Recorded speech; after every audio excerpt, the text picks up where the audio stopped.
Venky Malleswari kitchen స్వాగతం అండి. ఈ రోజు మనం చేసుకోబోయే రెసిపీ ఎగ్ పులుసు పెడుతున్నానండి. కోడిగుడ్లు పులుసు పెడుతున్నాను. సింపుల్ గా చేసుకునేటట్లు తక్కువ ఇంగ్రీడియంట్స్ తోటే సింపుల్ గా చూపిస్తున్నానండి. దానికి కావాల్సిన సామాన్లు ఇదిగోండి. ఒక 6 గుడ్లు తీసుకున్నానండి. 4 ఉల్లిపాయలు తీసుకున్నాను, మీడియం సైజు ఉల్లిపాయలు 4, 2 టమాటాలు, ఒక 5 పచ్చిమిర్చి తీసుకున్నానండి, ఒక 2 రెమ్మలు కరివేపాకు, కొద్దిగా కొత్తిమీర తీసుకున్నానండి పైన గార్నిష్కి.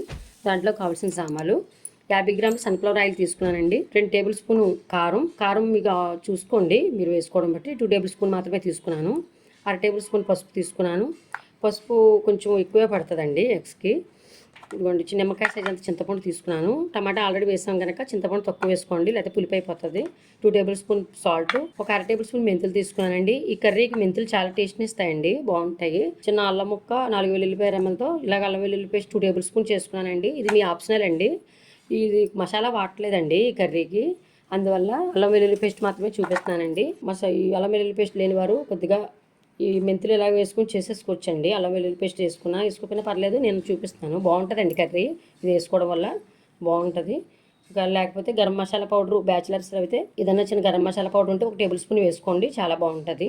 ఇవ్వండి ఇంగ్రీడియంట్స్. ఇప్పుడు తయారీ విధానం అంతా పర్ఫెక్ట్ రీతిలో మొత్తం అన్ని చూపిస్తానండి. ఇవ్వండి, ఉల్లిపాయ ముక్కలు చిన్నగా కట్ చేసుకున్నానండి. 4 ఉల్లిపాయలు ఇన్ని ముక్కలు అయిపోయి, టమాటాలు కూడా చిన్న పీసులుగా కట్ చేసుకున్నాను 2ని. 4 పచ్చిమిరపకాయలు కూడా ఇలా పొడవుగా చీరుకున్నానండి. ఇలా చేసుకోవాలండి, ఇలా చేసుకుని చాలా బాగుంటుందండి. గ్రేవీ కింద కూడా పట్టుకోవచ్చండి, లైట్ గుజ్జు కానీ ఇలా బాగానే ఉంటుందండి. నేను వేయించి అన్నీ కూడా పర్ఫెక్ట్ రీతిలో వీడియో అంతా కూడా మీకు అర్థమయ్యేట్లు చేస్తాను. ఇదిగోండి, ఒక గిన్నె తీసుకున్నానండి. ముందు ఎగ్లో కోడిగుడ్లు ఉడకపెట్టాలండి. ఇదిగోండి, స్టవ్ మీద పెట్టుకున్నాను. వాటర్ వేద్దామండి. కోడిగుడ్లు తీసుకున్నాం కదండి, వేస్తున్నాను. ఎగ్ ములిగే వరకు మాత్రం వాటర్ పోసుకోండి. మీడియంలోనే పెట్టుకుని ఉడకపెట్టుకోండి. మళ్ళీ ఉడికిన తర్వాత అన్నీ కూడా చూపిస్తాను. ఇప్పుడు అన్నీ ఉడకనిద్దామండి. మూత పెడుతున్నాను, మీడియంలోనే పెట్టానండి స్టవ్, అలా ఉడుకుతుందండి. మళ్ళీ చూపిస్తానండి. గుడ్లు ఉడుకుతున్నాయండి.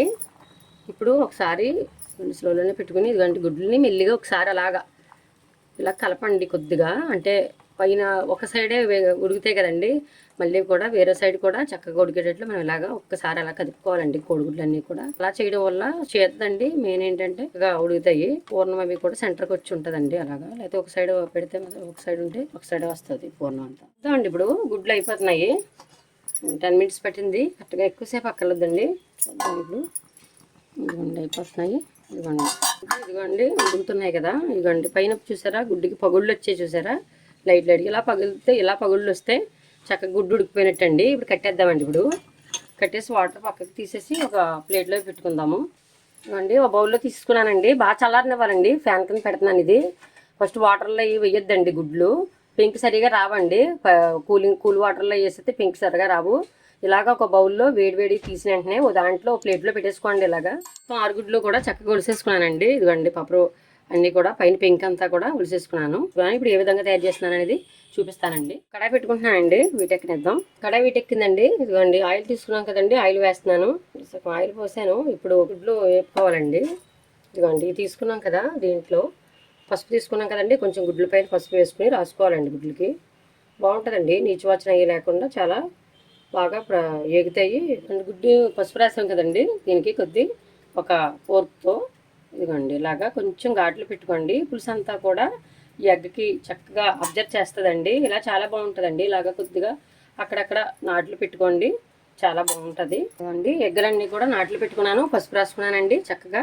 ఇదిగోండి ఆయిల్ వీటెక్కింది, ఆయిల్లో వేస్తున్నానండి. అలాగా ఆయిల్లో వేసుకోండి.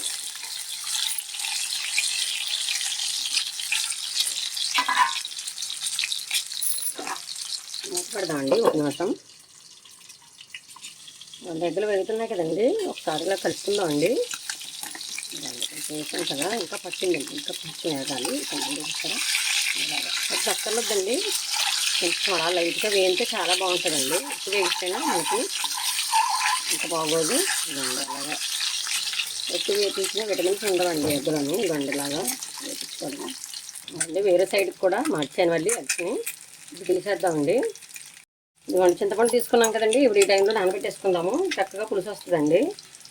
చక్కగా ఇదో చింతపండు ఒకసారి 2 టైమ్స్ అలా కడిగేసుకుని వాటర్లో చింతపండు ఎలా నానబెట్టేసుకుందామండి. మనకి ఎంత కావాలో అంతేనండి, జనాలను బట్టి చూసుకోండి. పులుసు మనకి ఎంత జనం ఉన్నదాన్ని బట్టి వేసుకోవాలి. ఇలాగా ఒక 10 గుడ్ల దాకా వేసేసుకోవచ్చండి, ఇదే క్వాంటిటీతో సేమ్. సరిపోతుందండి. కారము సాల్ట్ మాత్రం చూసుకోండి, అంతా కూడా సేమ్ ప్రాసెస్ అండి. ఇదిగోండి చింతపండు చక్కగా నానుతుంది. ఇప్పుడు గుడ్లు తీసేద్దామండి. గుడ్లు అన్నీ కూడా చూసారా ఈక్వల్గా చక్కగా ఎగిపోయాయి. ఇదిగోండి అలాగా తీసేసుకోండి మొత్తం ఎగ్స్ అన్నీ కూడా. ఇదిగోండి తీసాను. ఇలా దూరగా వేయించుకోండి, చాలా టేస్ట్గా ఉంటుందండి కర్రీ. ఇదిగోండి ఆయిల్ ఉంది కదా ఇంకానే, ఇదిగోండి ఆయిల్ ఉంది కదండి, ఇంకా ఉంది కదండి. చూసారా ఎగ్స్కి పెద్ద ఎక్కువ ఆయిల్ ఏమీ వేయక్కర్లేదండి. అదిగోండి ఉన్న ఆయిల్ కూడా వేసేసాను దీంట్లో. ఇదిగోండి ఆయిల్ వీటెక్కింది. ఇదిగోండి మెంతులు తీసుకున్నాం కదండి, మెంతులు వేస్తున్నానండి. చాలా టేస్ట్ని ఇస్తుందండి మెంతులు వేయడం వల్ల ఈ కర్రీకి. ఇలా వేయించుకోవాలి. ఇదిగోండి మెంతులు దూరగా వేగేయండి, ఎక్కువ వేగిపోకనివ్వకండి, మళ్ళీ బ్లాక్గా కనిపిస్తాయి కర్రీలో. చాలా మంచిదండి, ఒంటికి కూడా చాలా మంచిది వేస్తే. ఇదిగోండి ఉల్లిపాయ ముక్కలు ఉన్నాయి కదా, ఇవి కూడా వేసేస్తాను.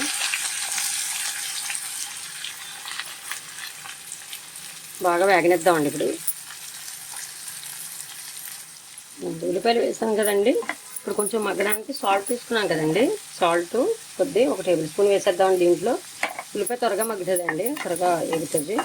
మూత పెట్టుకుందామండి. పచ్చిమిర్చి టమాటా అవి కూడా వేద్దాము, అంటే ఇవి వేగాలండి. బాగా వేగిన తర్వాత మాత్రం వేసుకోవాలి. గోల్డ్ కలర్లోకి వచ్చేదాకా వేపుదామండి. ఇదిగోండి ఒకసారి మూత తీసుకుని ఇలా కలుపుకుంటూ ఉండాలండి, మధ్య మధ్యలో కలుపుకుంటూ ఉండాలి. ఉల్లిపాయ మాత్రం దోరగా వేయించుకుంటే చాలా టేస్ట్గా ఉంటుందండి కర్రీ. ఇవన్నీ ఇంకా వేగలేదు, బాగా వేగిందామండి. ఇదిగోండి ఉల్లిపాయలు చక్కగా వేగేయండి. ఇదిగోండి దగ్గరుండి వేపుకోవాలి, గోల్డ్ కలర్ వచ్చే చూసారా. టమాటా వేద్దామండి. ఇప్పుడు ఉల్లిపాయలు వేగిన తర్వాత టమాటా వేసుకుంటే చాలా రెండు కూడా ఈక్వల్గా వేగుతాయండి. రెండు పచ్చిమిర్చి ఇప్పుడు వేద్దామండి.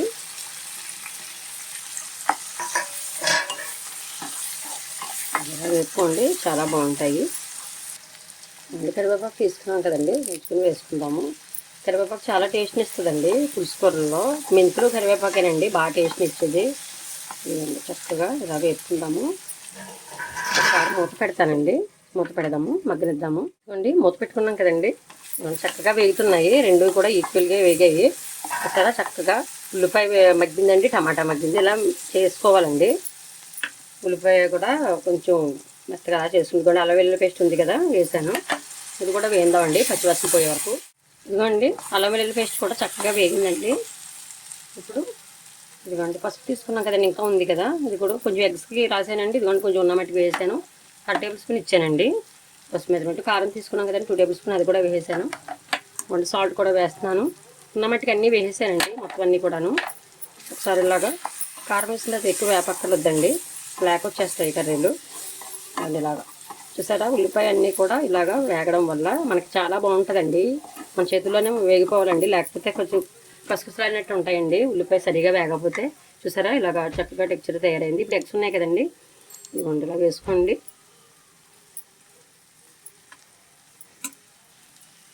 ఉల్లిపాయలతో చక్కగా ఎగ్స్తో అలాగా లైట్గా ఒక 5 నిమిషాలు మగ్గిచ్చానండి. ఇప్పుడు వాటర్ వేసుకుందామండి.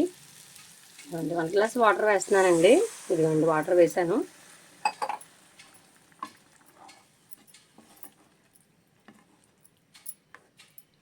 ఒకసారి అలాగా మళ్ళీ అంతా కూడా వేపేసాము. మళ్ళీ కూడా ఒకసారి ఒక 5 నిమిషాలు ఈ వాటర్ని మరగనిద్దామండి. కొంచెం తిరగబడిన తర్వాత కర్రీ చింతపండు పులుపు వేయడం చూపిస్తానండి. ఉడుకుతుంది, కూర ఉడుకుతుంది. చూసారా చక్కగా ఉడుకుతుందో. ఇదిగోండి చింతపండు తీసుకున్నాం కదండి, నానబెట్టడం చూపించాను కదా, దీన్ని ఇదిగో గుజ్జు రసం తీసేసుకున్నానండి. ఇప్పుడు వేద్దామండి. చికెన్ పెట్టుకుని వేసుకోండి, ఏ ఇసుక రెనువులు అని ఉంటే వచ్చేస్తాయి. ఆల్రెడీ తీసేసానండి. చక్కగా చింతపండు పులుసు వేసాం కదండి. సాల్ట్ చూసుకుందామండి ఇప్పుడు ఒకసారి. కారం సాల్ట్ అన్నీ కూడా ఏమైనా కావాలితే మీకు ఇప్పుడే కలుపుకోండి. ఈ కర్రీ ఒక 6గురికి వస్తుందండి. ఎక్స్ట్రా ఇంకా తక్కువ 6గురికి వేసాను నేను. చాలా బాగుంటుందండి. ఇదిగోండి ఎంత పులుసు కావాలితే అంత పులుసు వేసుకోవడమేనండి, బాగుంటుంది. చింతపండు కూడా నేను ఇచ్చిన మాదిరే, ఎగ్స్ కావాలితే ఇంకా పెంచుకోవచ్చు మీరు అన్నీ కూడా. ఇదిగోండి సాల్ట్ చూస్తున్నాను ఇప్పుడు. సాల్ట్ చూసానండి, కారము సాల్ట్ అన్నీ కూడా సరిపోయాయి. ఉడకనిద్దామండి ఇప్పుడు. మళ్ళీ దింపే ముందు చూపిస్తానండి కొత్తిమీరతో గార్నిష్ చేయడం. చూద్దామండి ఇప్పుడు ఒకసారి. ఇదిగోండి మధ్య మధ్యలో చూసుకుంటున్నాను. చూసారా అయిపోయిందండి. ఇదిగోండి ఆయిల్ లైట్గా పైన తేలుతుంది. చూసారా కర్రీ అయిపోయిందండి. ఇలా ఉంచుకుంటే అయిపోతుందండి, పులుసు కూర కదండి ఇది. చూసారా ఉల్లిపాయ కూడా మనం వేయించడం బట్టి అలా గుజ్జుగా టెక్చర్ చూసారా ఎంత బాగా కనిపిస్తుందో. ఎగ్స్ అన్నీ కూడా చక్కగా వేయించడం వల్ల అవి ఎంతో నీట్గా ఉన్నదండి. సర్వ్ చేసేద్దామండి ఇప్పుడు. కొత్తిమీర తీసుకున్నాం కదండి, ఇవి పైన వేసుకుందాము. కొత్తిమీరతో గార్నిష్ చేస్తున్నానండి. ఇలా వేసుకోండి. మొత్తం కారం సాల్ట్ అన్నీ కూడా కరెక్ట్గా సరిపోయండి. మళ్ళీ ఒకసారి చూద్దాము. సాల్ట్ కారం అన్నీ కూడా మొత్తం సరిపోయండి అంతా కూడాను. ఇదిగోండి ఇలాగా ఉంచుకుందాము కర్రీని. పులుసు కదండి, పులుసులాగే ఉండాలి, ఎగిరిలా ఉండాలి. అలా అని పులుసులా కాకుండా ఉంచానండి. స్టవ్ ఆఫ్ చేస్తున్నానండి. సరిపోయింది. ఇప్పుడు సర్వ్ చేసి చూపిస్తానండి. చూసారు కదా ఫ్రెండ్స్, ఏ విధంగా తయారు చేశాను. కోడిగుడ్లు పులుసు అండి. చక్కగా ఇక్కడ ఇంగ్రీడియంట్స్తో పాటు అక్కడ గుడ్లు ఉడకబెట్టడం ఎలాగా, కూర వేసుకోవడం, చక్కగా కూర వేయించి ఎలా వండుకోవాలి అనేది కూడా పర్ఫెక్ట్ రీతిలో వీడియో చేశానండి. గమనించండి. దీంట్లో వెజిటేరియన్ కూడా కలుపుకోవచ్చండి. కొన్ని ములక్కాళ్ళని, వంకాయని అవి కూడా అన్నీ వేసుకోవచ్చు. కొద్దిగా టమాటా వేసి ఇలా ఎగ్ పులుసు చేశానండి. చక్కగాను ఈ వీడియో చూసి మొత్తం అంతా కూడా వీడియో అంతా కూడా పూర్తిగా చూస్తూ ఉండండి. వీడియోలు పూర్తిగా చూడట్లేదండి. ఒకవేళ చూసినా కూడా సబ్స్క్రైబ్ చేసుకోవట్లేదండి ఛానల్ని. సబ్స్క్రైబ్ చేసుకోండి. మీ అందరి కోసమే వీడియోలు చేస్తున్నామండి. మీకు ఏమైనా కావాలంటే రెసిపీస్ కామెంట్ సెక్షన్లో కామెంట్ పెడితే నేను తయారు చేస్తానండి. వీడియో నచ్చినట్లయితే లైక్ చేయండి, షేర్ చేయండి, సబ్స్క్రైబ్ చేయండి. మరిన్ని వీడియోల కోసం చూస్తూనే ఉండండి మన ఛానల్ని. Bye friends.